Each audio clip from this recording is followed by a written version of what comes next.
Hooray! Exciting. Brand new year, brand new camera, brand new... same old setup. Carbonated ASMR this year. Gross. Right. If there's one thing 2020 taught us, it's that resolutions don't always pan out. Travel somewhere, see family more, spend quality time with friends.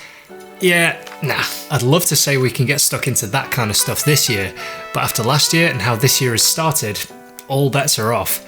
I don't want to walk into the mysterious cave of 2021 clutching hopes and goals, because we all know how fragile those things are now. Yes, this will hopefully be an easier, more predictable year than 2020's carousel of insanity, but it could be just as mental, or even worse, we simply don't know. So, in these uncertain times, we need something dependable, something we can always rely on. Ourselves. Wait, what? I can depend on you, we're always there for each other. Can't believe I wrote myself into this again. It does take a lot longer to edit, so let's get to the point. What do you need me for? Rules. We need to give ourselves rules to stick to, hard and fast. A solid internal framework of principles and accountability is key in keeping us grounded to who we are, what we want, and finding true fulfillment out of 2021 without being buffeted around and bent out of shape by unexpected external forces. On that subject, my first rule is don't give any energy to what I can't control. Now there are a lot of problems.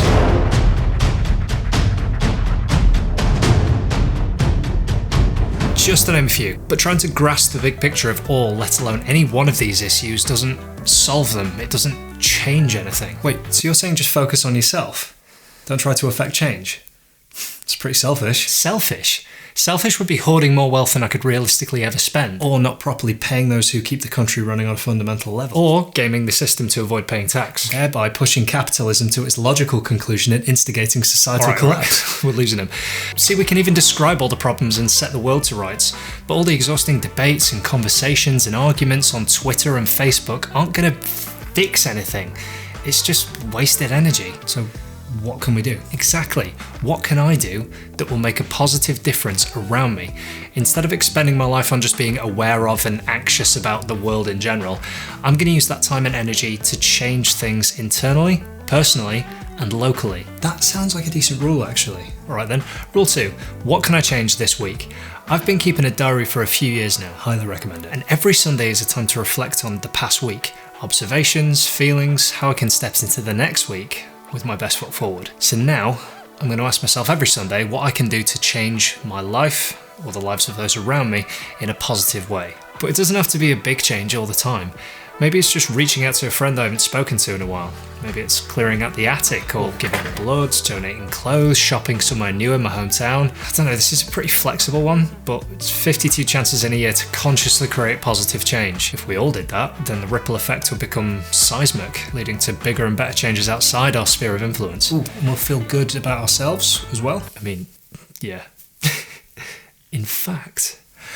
Rule 3, focus on what I've achieved and not what I haven't. What? No, sure, I mean, we've got to learn from our mistakes. What I mean is, I'm not going to ruminate over what I haven't achieved yet. Someone else is always going to be further along the line with a bigger brand, more impressive work, crazier hobbies or life experiences, blah blah blah blah blah. Oh, we should go travelling. Oh wait, no. Focusing on what I haven't done or can't do is literally just a waste of time. David Goggins is a Navy SEAL, ultramarathon runner, wildfire fighter, motivational speaker, and he's insane. He's essentially completed life, he's done it. But in his book, Can't Hurt Me, he talks about a brilliant psychological technique that he dubs the cookie jar. It's fantastic. Goggins keeps a mental note of everything he's ever achieved. Projects, races, seminars, firefights, running on broken legs. Did I mention he's insane? All these personal victories go in the cookie jar, ready for when they're needed the most. Those inner voices of doubt or defeat are a part of everything that's worth doing to dissuade you into failing. So to give you the strength to get that next step in whatever challenge you're facing, you put your hand in the cookie jar, pull out something you've achieved, finished, didn't give up on. Someone who did this and has this many cookies in their jar would never give up. So you keep going. Yes, but David Goggins is doing 2-day ultramarathons. I know, but you're sitting here making videos. Aren't we all running our own race in life? Don't you even finish that. I'll make myself sick. Good point. I think that's just enough rules for this year anyway.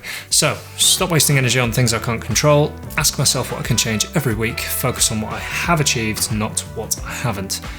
The hope is that these rules will create a perpetual sense of motivation for me to do more for myself and for others around me.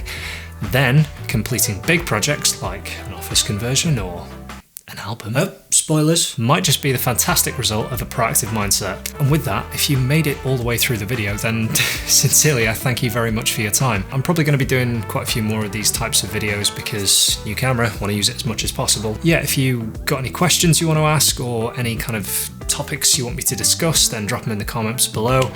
And I haven't got a clue how to finish the video, so I'll just say thank you. And